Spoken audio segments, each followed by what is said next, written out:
Le microbiote intestinal est l'ensemble des micro-organismes hébergés dans le tube digestif. Notre microbiote comprend près de 100 000 milliards de bactéries, 10 fois plus que le nombre de cellules du corps, et pèse plus lourd que le cerveau, jusqu'à 2 kg. 1 gramme d'excréments humains contient plus de bactéries qu'il n'y a d'êtres humains sur Terre. Avant la naissance, le tube digestif du fœtus est stérile. Lors de l'accouchement, le nouveau-né ingère des micro-organismes, notamment présents chez sa mère. Son tube digestif est ainsi rapidement colonisé par des bactéries vaginales et fécales maternelles. Il connaît alors un véritable bactérie-boom. Par la suite, la composition de ce microbiote intestinal va évoluer en fonction par exemple du mode d'alimentation du nourrisson, allaitement ou lait de substitution. L'allaitement maternel favorisant l'implantation précoce de certaines souches bactériennes. La composition du microbiote se complexifie avec le temps. Elle comprend de très nombreuses espèces de bactéries, mais aussi par exemple des champignons microscopiques et des virus non pathogènes. Cette composition, à peu près stable dès l'âge de 3 ans, s'appauvrit légèrement chez les personnes âgées. Les micro-organismes se situent sur toutes les surfaces exposées à l'environnement. Peau, yeux, nez, organes génitaux, intestin grêle et côlon. Ce dernier fait partie des écosystèmes microbiens les plus densément peuplés de la planète.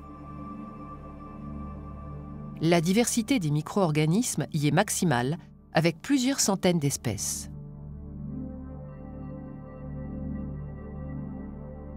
Chaque individu possède un microbiote qui lui est propre en termes de combinaison d'espèces. À l'instar de nos empreintes digitales, nous portons donc chacun notre signature bactérienne personnelle. Le microbiote intestinal peut être considéré comme un organe fonctionnel du corps humain, rendant chaque jour d'inestimables services à son hôte. Il est en étroite interaction avec notre intestin et joue différents rôles majeurs.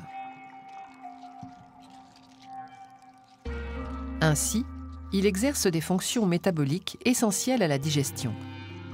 Une fraction des aliments, comme les fibres alimentaires, et une grande partie des glucides n'est pas digérée par nos enzymes dans l'intestin grêle. Elle est dégradée par le microbiote dans le côlon. Cette communauté intestinale assure également un rôle de barrière contre l'invasion des micro-organismes pathogènes responsables de diverses maladies. Non seulement le microbiote les empêche de s'installer en occupant le terrain, mais les bonnes bactéries du microbiote luttent directement contre les pathogènes par compétition pour les mêmes nutriments et par la production de substances bactéricides. L'intestin représente le premier réservoir de cellules immunitaires de l'organisme.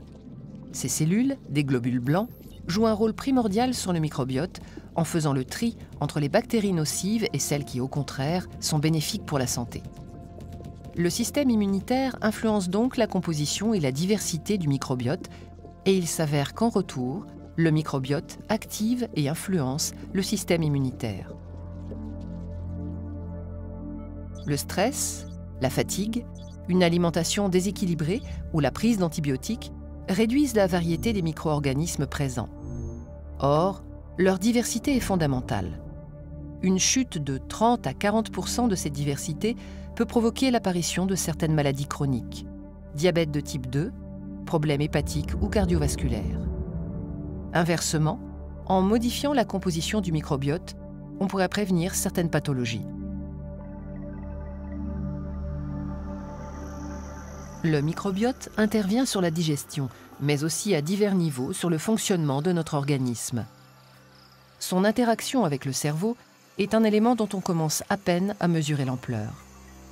Il nous faut donc accepter d'être des êtres non indépendants, hébergeant d'autres êtres vivants qui nous sont indispensables. Respecter et cultiver cette symbiose active est probablement une clé majeure de notre santé.